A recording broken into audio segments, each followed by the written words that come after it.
But the one that really shocked me, and I mean I had to stand up and walk around the room, was the thing about the two seas. The Qur'an says there are two bodies of water that meet, but they don't mix. There's a barrier between them. Now when I heard that, I laughed. I said, bro, water is water. Pour 2 glasses into one bowl, it mixes. Ain't no barrier.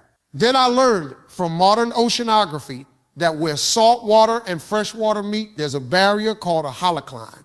They touch, but they don't mix. Different density, different temperature, different composition. It looks like they're meeting, but they stay separate. And the Quran said he released the two seas meeting side by side. Between them is a barrier they do not transgress. Brother, I sat back like somebody hit me with a mental frying pan. How does a man in the desert know what's happening underwater at the bottom of the ocean, where no human even went until submarines were invented? That ain't guessing, that ain't estimating, that's information.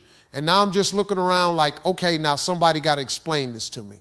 Because if this was written by some man who couldn't read or write, living in the 7th century surrounded by sand, camels, and dates, and he somehow knew things scientists just figured out after microscopes, satellites, submarines, and PhDs, there's somebody bigger than a human being is talking in that book.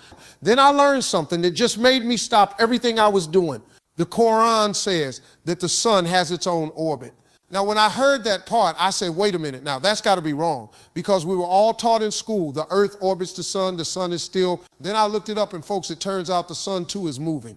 The entire solar system is traveling around the center of the Milky Way. It's moving at 828,000 kilometers an hour. It's orbiting the galaxy. The Quran said, and the sun runs on its fixed course. Now, how does a book from a time when people thought the earth was flat know not only that the sun moves, but that it has a fixed course? Tell me how. Tell me who whispered that into the ear of a shepherd in the desert. I'm listening. Because if you tell me he figured that out himself, man, I'm going to laugh so hard I might pull a muscle. And y'all, the more I read this thing, the more I realize this ain't a book that was made to impress some tribe 1,400 years ago.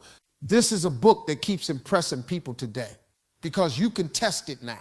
We got science, we got satellites, we got cameras that can see inside the womb. We got sensors that can go to the bottom of the ocean. And every time we discover something new, the Quran is sitting there like, yeah, already said that. Like it's just watching us play catch up. But let me tell you what really messed me up. See, I'm thinking this book must have been written by a scientist, a genius, somebody with libraries, equipment, scholars. Then I find out the Prophet Muhammad, the man who delivered this book, didn't even read or write. He wasn't schooled. He didn't sit in a science academy. He didn't travel the world studying oceans and stars. He lived in the desert, a place with no telescopes, no microscopes, no universities, a place where people's biggest scientific concern was, do we got enough water to make it home? And yet he recited things nobody on earth knew until centuries later.